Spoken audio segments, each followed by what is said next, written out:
Growing up can be rough. It can be especially rough when you have two siblings with huge age differences. My brother Joshua is 6 years younger than me, and my sister Mia is 10 years younger than me.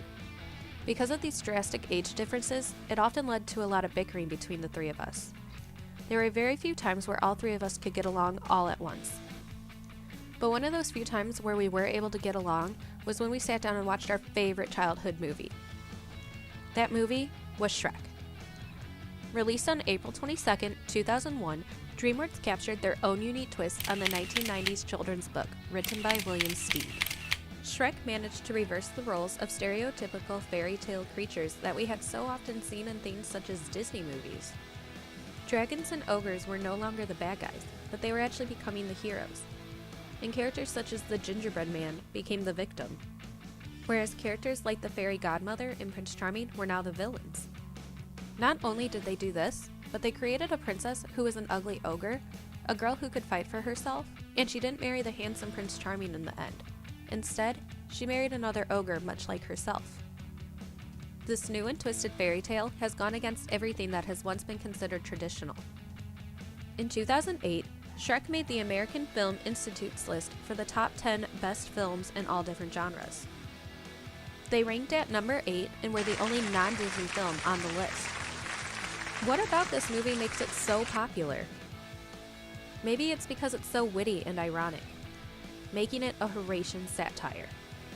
Characteristics of a Horatian satire include wit, irony, sarcasm, and exaggeration, and they are most commonly used for entertainment purposes.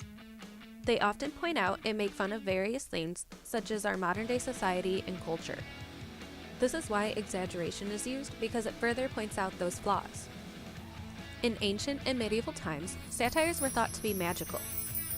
Some even believed that they could be used against their enemies and could cast out evil. Even though that rumor is very much untrue, it didn't stop writers such as Shakespeare from using them, and is still used today in modern literature and media. An example of modern-day literature that still uses satire is the website The Onion. The Onion is a satirical newspaper. They often include stories, editorials, and interviews meant for humor. Other examples of modern-day satires include TV shows such as The Simpsons and political cartoons that often mock our government and their officials. There's another type of satire called a juvenalian satire.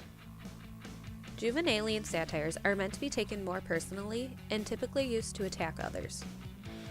An example of this would be A Modest Proposal for Preventing the Children of Poor People from Being a Burden to Their Parents or Their Country, and for Making Them Beneficial to the Public, written by Jonathan Swift in 1729.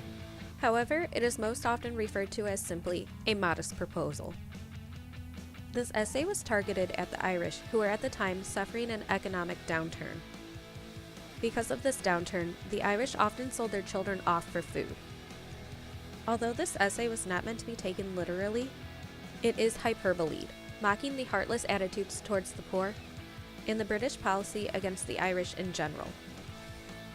Satires can be a great source of comedy. However, they can also be very degrading. They all depend on the context, but there's a time and place for everything.